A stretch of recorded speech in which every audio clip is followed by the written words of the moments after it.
All right, that's Christopher Danjuma. Ben Elia is in the studio right now. Ben, good morning. Good to have you. Good morning, Cecilia. Good morning, Ben. It's great to have you on the show. Always a delight, as I say. Right, our Friday tonic, right? You've seen the group and you've heard the coach's reaction, and it sounds pretty confident that Nigeria can get out of a group that's got Germany, China, and Haiti. And what's your own take on that one? China is going to be difficult.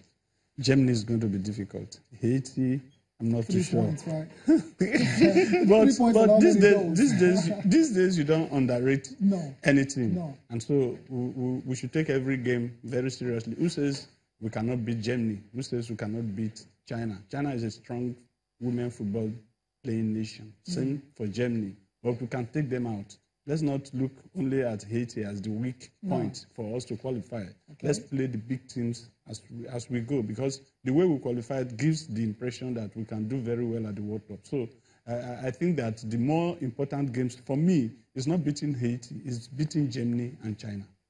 Okay. Yeah, because Haiti is the second game, Germany first, China is the last. And it's always very, when you're playing major tournaments, you don't want to lose your first game. At all.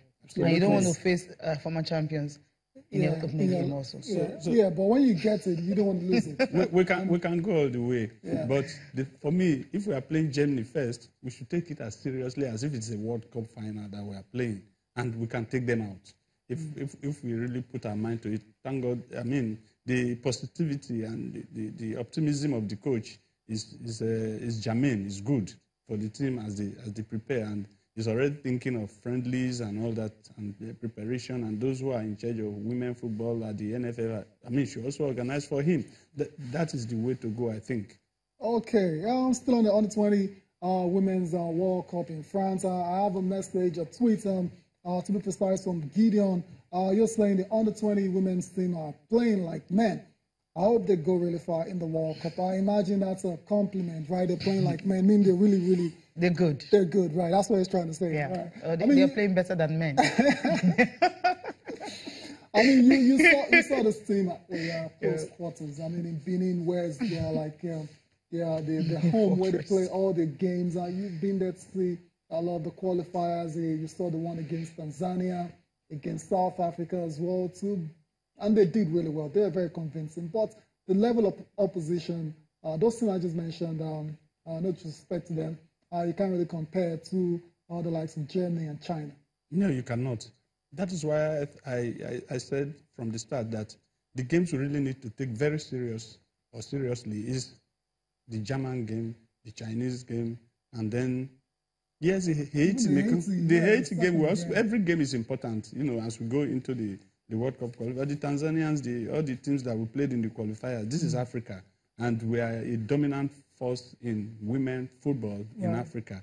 So every person that is even a surprise that we didn't make it, to the Under-17 World Cup. We did quite well, but it was a shocker. But but at every other level, we are #1 in Africa. We've won several Nations Cup. We've done everything practically. We've got into the final of this championship at the World Cup level. So if we take Germany out in the first game and then take Haiti in the second game and take China out again, then we will become the favorite. We have a strong team. Watching them in Benin was a delight, because the way very skillful. It was, simply a delight. And I like, I always, at times, what you transmute into the players from the technical bench, like Coach Danjuma just said, is very important. And I think I like his optimism, I like his focus, I like his idea that, look, we need to play some games, we need to be focused, we need to prepare well for the World Cup. Okay. All right, that's it for that. So where are we going to next? Matchday 12, Nigerian Professional Football League, right? NPFL. Okay, that's where we'll start. A whole lot of derbies this weekend, on Sunday. Sunday. From Nobby Stars to Casino, two of them, Niger Tornadoes, Plateau United. If I'm back, Abia Warriors. Okay, we'll just take a look at the way. Right. Matchday 12 fixtures, Nigerian Professional Football League. Nobby Stars and Katsina United will be in action on Sunday. Wiki Tourist and Rivers also. FC Fanyuba and Abia Warriors. Okay, and that Eastern Derby. Kwara United and Economy Warriors, Rangers and Eimba. I think that's the one Ben really want to talk about. Niger Tornadoes and Plateau United, Go Round and Sunshine Stars, Yobe Desert and Canopilas, MFM and Heartland and Aqua United and Naswo United, Rangers and Eimba, Ifa Eimba and Abia Warriors. Oh. Tough. Lobby Stars and Castina United, tough games. I mean, a lot of exciting games and potentially exciting games. Rangers, Eimba. Yeah, the best one. Best of the lot. It's the pick of the week, but Rangers Eimba any day we get Enugu shaking, and so I expect they always call it Oriental warfare, and so I expect that the game will be exciting. You know, I also want to take on the game between MFM versus Heartland. Okay. You know, Heartland just came back. MFM is doing well on the continent. You know, they just won 2-1, you know. Against the Alger. It was a difficult, you see the spectacle of the goal that they scored. That second goal was a spectacle. Yeah. It's a television goal that if I should consider for the goal of the year for me. If Olatubotu make it in, I mean, but this don't make it in. So we should also look at MFM versus Heartland. Right. And those are the issues. What about Ben, Kwara United versus Economy Warriors? The coach, John Obu, 3-match ultimatum, lost the first one against Abia Warriors. Now they're back home to Ilorin. Surely they have to win this one. Absolutely. John Obu, good coach, former Flying Eagles coach, fantastic coach for me. And he's saying now that he has gotten some players that he wanted. I hope that he can get out of this situation, this debacle as it is. Will the players be able to make good, impact immediately? I think they should be able, because I mean these are desperate times for him, desperate times for the coaching, and he should just do well. I mean, because if he doesn't, he loses out, and the players also are losing out, because the next time you are picking players, even if you want to go to another club, the technical crew of the opposing side will look at you. What are your pedigree? What have you done in the past, and what do you want to do now that you have not done, that you couldn't do in your past club? So it's important that he shows himself very well here, and the players too shows that they are good enough. Yeah, Wiki Tourist and Rivers. You see Rivers picking a point away from home in this one. Tough one, because Wiki in Bauchi, they are always tough nut to crack. If you've been to Bauchi before to watch the local league, you know that Wiki is but Rivers can do it. I mean, they have a bench that is almost like everlasting, and like I always say, so let's hope that they can go there and prove a point, because they are one of the most well-funded club sides. They go well and they play well, but get the points and let the Rivers people be happy. Go Round Eagles is one of the clubs I like to follow, because it is one. So they're playing Sunshine Stars right now. It's one of the clubs that is owned like FC Fanyuba, like, you know, and so it gives you the impression that if we do it well, we can have a truly professional football club, and that's what Chief Ubua is doing, and I think he should be encouraged. And if Go Round is playing anywhere, I like to follow them. You're going to watch the games with Go Round and Sunshine Stars. Is that what you're fantastic. That's if I have my way, I will watch them.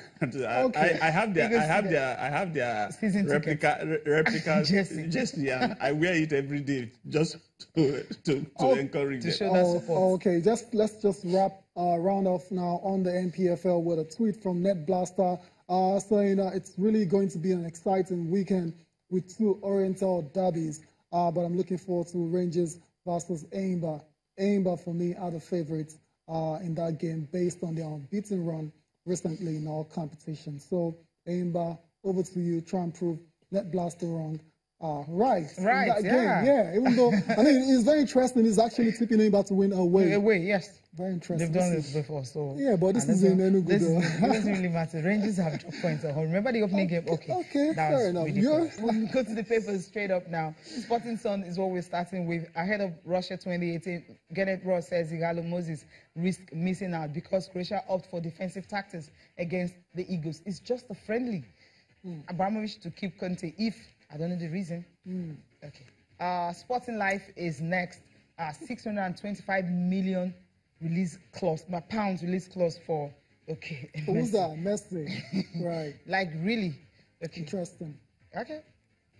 Gunners bounce back with San Siro win. We understand. We got that. Okay. Barcelona deny Bellerin. Okay.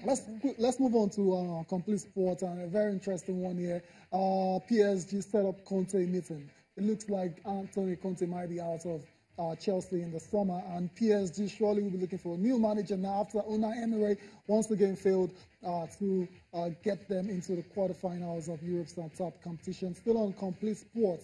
AC Milan 0, Arsenal 2. We talked about that one. Brilliant Gunners. Mkhitaryan and Ramsey are on target. Moses. Okay, quoting Moses here. We are down but not out. That's Chelsea, right? Yeah. Yeah, we wish Chelsea all the best. All the best, yeah. Hopefully they can get into the top 4. Iheanacho 16th start in 61 EPL games. That's the Iheanacho for Leicester City. Okay, Ben, I was going to ask you on this Igalo Moses and risky miss out because Croatia wants to opt for defensive tactics. What do you think about this headline? It's just a friendly. I think that you should throw out all his arsenal into. I mean, test all the players, try them in games like this, and see what they can do. Because I mean, these are preparatory games, and like we've experienced in the past, you bring out your best. At times, they may not do very well. But when you see who you want and who you don't want, I mean, there are still a lot of players who are out there in the cold, waiting to be invited into the national team. So you test those ones you think are supposed to be your top 23 for the World Cup. If they are not doing good, you bring them. I think we should not be ultra defensive when we play friendlies. It is the World Cup that we need to be very, very serious about. Yeah, well, there's a chance the coach might just be trying to perfect his those same tactics that he wants to use at the World Cup. There's a chance he wants to do that, right? Okay. Who says the coach even said that? Yeah, it's just an headline. That's what I asked for your opinion. What do you think? All right, thank you so much for coming. Always a delight. Thank you for watching. I'm Cecilia Mogbe. Have a fantastic weekend. I'm Taya Salam. Enjoy the rest of your day.